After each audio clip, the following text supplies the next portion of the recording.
Break के बाद आपका स्वागत है। मोदी की एनडीए सरकार का बजट लोगों के जीवन में खुशी लाएगा या गम? आइए जानने की कोशिश करते हैं। जानते हैं जेटली के पिटारे से क्या क्या निकलेगा। आम बजट से एक दिन पहले देश के आर्थिक हालात की तस्वीर पेश हुई। आर्थिक सर्वेक्षण के जरिए 2014-15 के लिए सरकार की तरफ से विकास का जो अनुमान लगाया गया है उसकी दर 5.4 से 5.9% है। विकास का यह आंकड़ा अगर आपको निराश कर रहा हो तो बता दें कि पिछले 2 साल में ये आंकड़ा 5% से कम ही रहा है। आर्थिक सर्वे पेश करते हुए अरुण जेटली ने माना कि अल नीनो की वजह से मॉनसून पर असर पड़ सकता है और अगर ऐसा हुआ तो खराब मॉनसून से निपटना सरकार के लिए बड़ी चुनौती होगा। मोदी की एनडीए सरकार से लोगों को बहुत उम्मीदें हैं। आखिर क्या क्या हो सकता है इस बजट में, आइए जानने की कोशिश करते हैं। लोगों को नई सरकार से काफी उम्मीदें हैं। संभव है अपने पहले बजट में सरकार नए करों की घोषणा ना करे या मौजूदा कर दरों में बढ़ोतरी ना करे। आम लोगों की आयकर छूट सीमा 2 लाख रुपए से बढ़ाकर 5 लाख रुपए किए जाने की जरूरत है। हर तरफ से इसकी मांग उठ रही है। कृषि से होने वाली आय पर कर लगाने का ये सही वक्त है। लोकसभा में एक अकेली पार्टी को बहुमत हासिल है। ऐसे में मोदी सरकार ये सख्त कदम उठाने में सक्षम भी है। कृषि से होने वाली आय में छूट के चलते काले धन को खेती से होने वाली आय के तौर पर दर्शाया जाता है। महंगाई के अलावा सरकार के सामने राजकोषीय घाटे को कम करना एक बड़ी चुनौती है। इसके लिए टैक्स छोड़कर दूसरे विकल्पों पर ध्यान देना होगा। सरकार कोल इंडिया जैसे उपक्रमों में विनिवेश बढ़ा सकती है और स्पेक्ट्रम बेच सकती है। कॉरपोरेट घरानों को दी जाने वाली रियायत को कम करके भी राजस्व को बढ़ाया जा सकता है। मौजूदा समय में कॉरपोरेट घरानों को 5.6 लाख करोड़ रुपए की छूट मिली हुई है। सरकार डीमैट गोल्ड का कॉन्सेप्ट भी ला सकती है, जिसमें किसान विकास पत्र या राष्ट्रीय बचत पत्र की तर्ज पर सोना प्रमाण पत्र के तौर पर देने का प्रावधान हो। घर का सपना हर भारतीय का है। संभव है होम लोन के ब्याज में कटौती कर लोगों को राहत दी जाए। इसी तरह एजुकेशन लोन में भी राहत की उम्मीद होगी। आम बजट पेश होने में अब कुछ ही वक्त बचा है। ये देखना होगा कि मोदी सरकार लोगों की उम्मीदों पर कितना खरा उतरती है। ब्यूरो रिपोर्ट, खबरें अभी तक। पूरी खबर आपने देखी। कल बजट पेश होना है। चर्चा की शुरुआत नितेश जी आपसे करते हैं। अनुमान सरकार ने लगा लिया है, कल बजट हमारे सामने होगा। अनुमान आप क्या लगाते हैं, कैसा होगा बजट? देखिए, बजट मुझे लगता है कि बहुत उम्मीदों पर, अगर उम्मीदों के लिहाज से अगर देखा जाए, लोगों की उम्मीदों के लिहाज से, तो बहुत खरा उतरने की संभावना मुझे कम दिखती है। क्योंकि यहाँ पर 2 चुनौतियाँ होंगी सरकार के सामने। एक तो वित्तीय घाटा जी, जिसे जो जितना बढ़ चुका है उसे जल्द से जल्द कम करने की एक चुनौती होगी। दूसरी चुनौती होगी महंगाई की। और ये दोनों ही चुनौतियाँ ऐसी हैं जिसे पार पाने के लिए या काबू में लाने के लिए सरकार को कड़े कदम उठाने पड़ेंगे। हाँ, निश्चित तौर पर लोगों के लिहाज से एक चीज़ जो मुझे समझ में आती है, वहाँ थोड़ी रियायत मिल सकती है, वो है टैक्स स्लैब में इजाफा।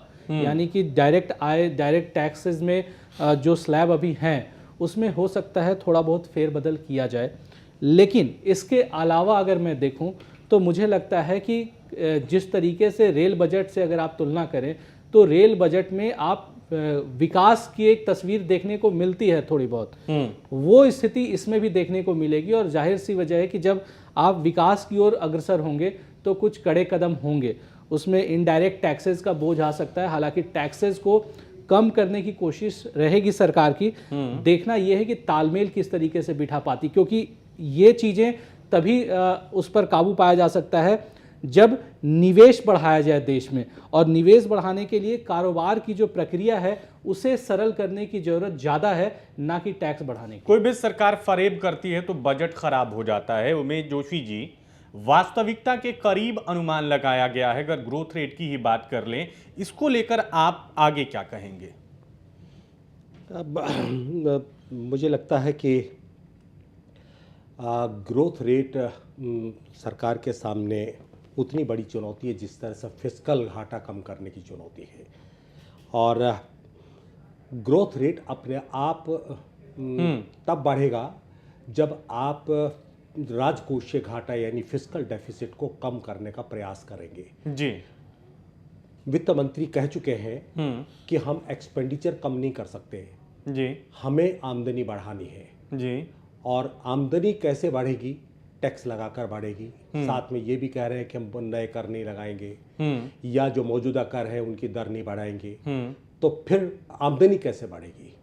इसके अलावा डायरेक्ट टैक्सेस में भी कुछ रियायत देने की बात चल रही है। अब जैसे उन्होंने कहा कि हर तरफ से मांग आ रही है कि 5 लाख रुपए की छूट सीमा जो है ना, आयकर की छूट सीमा 5 लाख कर दी जाए। अगर वो 5 लाख की जाती है तो जाहिर है कि टैक्स जो स्लैब है उसमें भी हो सकता है कि कुछ रिलैक्सेशन दी जाए। जैसे डीटीसी में एक सुझाव दिया गया था डायरेक्ट टैक्स कोड में जी, जी, जी। कि 0 से लेकर के 1,60,000 तक कोई जो है टैक्स नहीं लगेगा।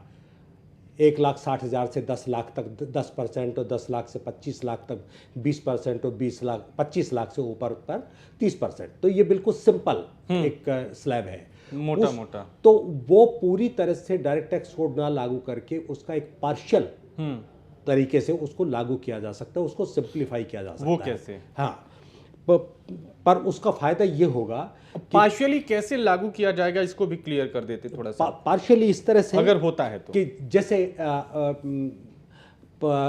सीमा बढ़ा करके 5 लाख कर दी, दूसरी सीमा 5 से लेकर के 15 लाख कर दी। हाँ, 5 से 15 लाख के 5 से 15 जी। कर दी। तीसरी सीमा 15 से 25 कर दी। तो इस तरह से स्लैब सिस्टम भी चेंज किया जा सकता है। जो लोअर इनकम ग्रुप के लोग हैं वो खुश होंगे, वो इससे। खुश होंगे, वो खुश क्योंकि, होंगे। अनुमान ये है कि 90% आबादी 10 लाख तक की इनकम में आ जाती है। जी हाँ।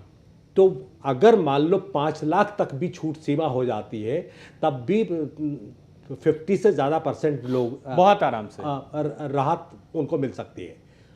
चिटपट दोनों साधने का प्रयास है। हाँ, तो जनता को भी खुश करना है, टैक्स रेवेन्यू भी बढ़ाना है। और ये भी टैक्स एक्सपर्ट्स का कहना यह है कि जितना आप टैक्स सिंप्लीफाई करेंगे, रेट नीचे रखेंगे, उतनी ही कलेक्शन आपकी ज़्यादा होगी, ब्लैक मनी कम जनरेट होगा, क्योंकि सरकार ईमानदारी बरतेंगे लोग। जी, मतलब थोड़े से अमाउंट के लिए कर की चोरी नहीं करेंगे, टैक्स जमा करवाएंगे। जी जी, आगे बढ़ते हैं। अमित जी, सरकार धन कहां से उगाहेगी? राजकोषीय घाटा बड़ी चुनौती है ना। देखिए, जो आर्थिक सर्वे आया है उसमें एक महत्वपूर्ण बात है, जिन्होंने वार्षिक रिपोर्ट तैयार की है वो वरिष्ठ सलाहकार हैं वित्त मंत्रालय में, इला पटनायक। उन्होंने कहा है कि खाद्य उर्वरक और पेट्रोलियम सब्सिडी के जोखिम से निपटना जरूरी है। जी, खाद्य उत्पाद और पेट्रोलियम के जोखिम। जी, और उर्वरक। जी। तो आप खेल समझिए, हम सुनते आ रहे हैं और हमारे दिमाग में भी एक कल्पना है या बिठा दिया गया है कि भारत एक कृषि प्रधान देश है। जी, मेरी बात से लगता है कि सारे सहमत होंगे। जी हाँ, बिल्कुल बिल्कुल। लेकिन हम अगर असलियत को समझें, आज ये इस रिपोर्ट को देखें तो भारत की जीडीपी का 57% रेवेन्यू सर्विस सेक्टर से आ रहा है। जी हाँ, यानी हम कृषि प्रधान देश की छवि से, और इसको बताया भी गया है जी। बकायदा। तो देखिए, इन पे सब्सिडी घटाना या हटाना निहायत जरूरी हो गया है। इसमें क्या है कि पेट्रोलियम प्रोडक्ट हैं जो तीनों को सब्सिडी कम से कम करो। केरोसिन है, आज मेरे ख्याल से कीमत तो बढ़ेगी फिर? नहीं, कीमत नहीं पड़ेगी, इसकी कालाबाजारी रुक जाएगी, जो मिलावट भी रुकेगी। आज के दिन जो डीजल में मिलावट हो रही है, पेट्रोल में मिलावट हो रही है, वो सारी जो सब्सिडाइज्ड केरोसिन है उसकी हो रही है। क्योंकि आज यहाँ गरीब से गरीब आदमी भी गैस सिलेंडर का प्रयोग करता है। एक तरफ आप गैस सिलेंडर पे सब्सिडी दे रहे हो, दूसरी तरफ आप केरोसिन पे भी दे रहे हो। तो आपको केरोसिन पे हर हाल में सब्सिडी हटानी ही पड़ेगी। दूसरी बात, आगे हमें उर्वरक की सब्सिडी में बहुत बड़ा खेल है। हम इसको डायरेक्ट किसानों को नहीं दे रहे हैं, उर्वरक की सब्सिडी हम खाद्य उर्वरक बनाने वाली कंपनियों को सब्सिडी दे रहे हैं। अगर ये सब्सिडी पर बैग, प्रति कट्टा जिसको कहेंगे, किसानों को जो मिलता है, हम उनको डायरेक्ट दे दें तो एक बहुत बड़ी मात्रा में धन बचाया जा सकता है, या फिर सब्सिडी का लेवल भी बढ़ाया जा सकता है। तो हमें लीकेज रोकने की जरूरत है। तो ये 3 जो सेक्टर हैं, सरकार को इस पे ध्यान देना ही देना पड़ेगा। सब्सिडी हटाई जाएंगी धीरे धीरे करके, ये इसके संकेत हमें मिल भी चुके हैं नितेश जी। बिल्कुल, सब्सिडी घटाने के संकेत मिल चुके हैं। और आप देखें कि जैसा कि अमित जी ने भी कहा कि सर्विस सेक्टर एक बड़ा योगदान देता है, इसका उभार हुआ है, इसको माना गया है। इसके अलावा अगर दूसरे नंबर पे हम जाएं तो वहाँ पर भी कृषि का स्थान नहीं है, यानी प्राइमरी सेक्टर नहीं है, वहाँ पर मैन्युफैक्चरिंग सेक्टर है अगर आप देखें तो जी। उस लिहाज से भी अगर आप देखें तो इन दोनों सेक्टर्स पर फोकस करने की यहाँ ज़रूरत दिखती है। दूसरी चीज़, जैसा कि उमेश जी ने कहा कि सरकार इस बात को पहले क्लियर कर चुकी है कि हम कॉस्ट को कम नहीं कर सकते, यानी कि जो एक खर्च है उसे हम नहीं घटा सकते, बिल्कुल। लेकिन एक सबसे ज़रूरी चीज़ यहाँ पर यह है कि अगर आप आमदनी बढ़ाने के साथ साथ पैरेलली अगर लागत को कम नहीं करेंगे तो आप कभी भी तीव्र गति से आप रिफॉर्म नहीं ला सकते। अगर देखा जाए तो रिफॉर्म्स के लिए ये जरूरी है कि इन दोनों पहलुओं पर आपको टेक्निकली साउंड होना पड़ेगा उसके बिल्कुल लिए। दोनों पहलुओं पर ध्यान दिया जाए। और आप देखें कि पिछले कुछ सालों में, 3-4 सालों में ब्याज दरें बढ़ाने के बावजूद भी महंगाई में कमी नहीं आई है जी। आप अगर देखें तो सरकार को या तो लागत कम करनी चाहिए, दूसरी चीज ये कि आर्थिक सुधार की वजह से महंगाई में कमी आएगी। आर्थिक सुधार कैसे होगा? अगर निवेश बढ़ता है, अगर आप देखें कि जो पूरी प्रक्रिया है, कारोबार की प्रक्रिया है, अगर उसे सरल बनाया जाएगा तो निवेश बढ़ेगा। और निवेश बढ़ाते हैं आप तो प्रक्रिया सरल करते हैं आप तो निवेश बढ़ता है, निवेश बढ़ता है तो आप ये देखें आर्थिक सुधार होता है। आर्थिक सुधार होने की स्थिति में महंगाई अपने आप कम आएगी, वो स्लैब जो है वो कम आएगा। क्योंकि आप ये देखें आरबीआई ने पहले ही अपनी गुंजाइशें कम बताई हैं कि वो अभी रेट जो है वो कम नहीं कर सकते। तो ऐसी स्थिति में जरूरी ये है कि आप वित्तीय घाटे को निपटाने के लिए सबसे पहले तो निवेश पर ध्यान दें। निवेश के कौन से विकल्प पर आप ज्यादा तवज्जो देते हैं, ये यहाँ पे बहुत ज्यादा बोल्ड होना पड़ेगा। उमेश जी कुछ कहना चाह रहे थे। हमारे यहाँ मैन्युफैक्चरिंग सेक्टर बहुत ही बुरी स्थिति में है जी। उसका जो ग्रोथ रेट है कभी 1% है, कभी उससे भी नीचे है। मैन्युफैक्चरिंग सेक्टर को बढ़ावा देने के लिए भी इस बजट में काफ़ी कुछ किया जाएगा, ऐसा मुझे महसूस हो रहा है। और वित्त मंत्री ने इस ओर इशारा भी किया है कि उसको रेड जोन से निकालने के लिए कुछ इंसेंटिव तो नहीं, लेकिन कुछ इस तरह की योजनाएं बनाई जा सकती हैं जिससे मैन्युफैक्चरिंग सेक्टर को थोड़ा सा बढ़ावा मिले।